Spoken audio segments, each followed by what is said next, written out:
O processo que eu faço a mediação, né, porque eu considero que eu sou uma mediação desse processo, eu levo muito em consideração as anamneses em junção com alguns questionários. Eu não sou psicóloga, né, então não sendo psicóloga, eu não vou pelo teste de QI, realmente, né, eu não tenho essa habilitação para aplicar o teste de QI, mas aplico todos os outros que vão olhar para superdotação por esse lado aí do que vai além do teste de QI. Até fiquei refletindo muito esses dias sobre para que tem testes de... Por que a gente extrapola o teste de QI, né? Que assim, a definição original de superdotação tem a ver com o QI acima lá do valor que vai dar os 2,22% maiores QIs das pessoas, né? Eu vou falar dos referenciais, tá? E daí eu fiquei pensando assim, nossa, mas por que a gente extrapola, né? A gente não olha só para o QI.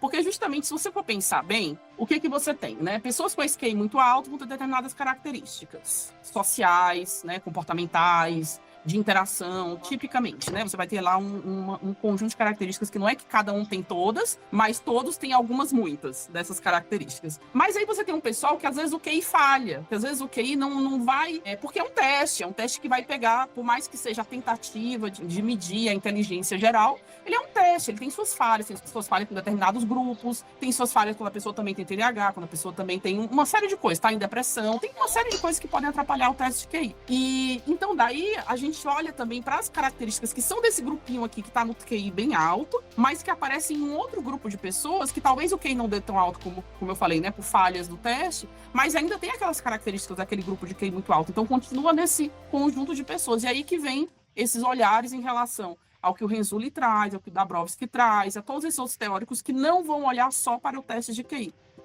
Eu me baseio bastante na ideia tanto do Renzulli quanto do Dabrowski, né? São os dois principais, mas não só neles. Então, eu tenho questionários aí de vários autores, né? Mas esses questionários, assim, para mim, enquanto pessoa que faz identificação, para mim, não é que é o mais importante, mas eu trago muito das anamneses, porque entre um questionário e outro, eu converso muito com quem faz identificação comigo. E daí, nessas conversas, eu vou coletando histórias. E coletando essas histórias, eu vou para cada história buscando os identificadores, tanto diante do olhar do Dabrowski, quanto do olhar do Renzulli, quanto com relação ao perfeccionismo, quanto com relação a uma série de outras características que são muito comuns em pessoas superdotadas. Então eu vou justamente marcando, digamos assim, tanto que o documento que eu faço, assim, da conversa, fica todo colorido, porque eu vou literalmente assim marcando, olha, aqui essa frase indica tal tipo de indicador, essa outra frase indica tal tipo. Depois eu faço um apanhadão disso tudo e separo. Então os questionários são importantes, mas ainda mais do que o número que o questionário traz,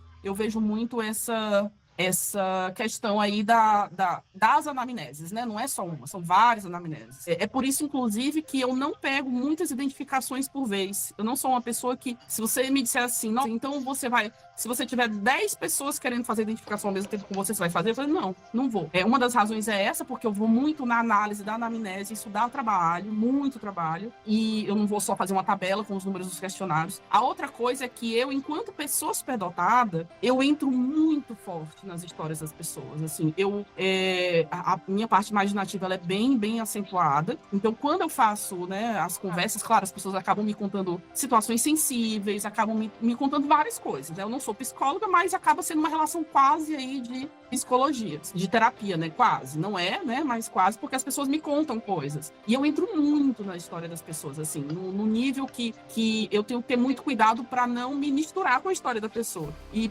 para eu conseguir ter cuidado, eu sempre tenho um número muito reduzido de identificações que eu faço simultaneamente. É sempre um número bastante reduzido.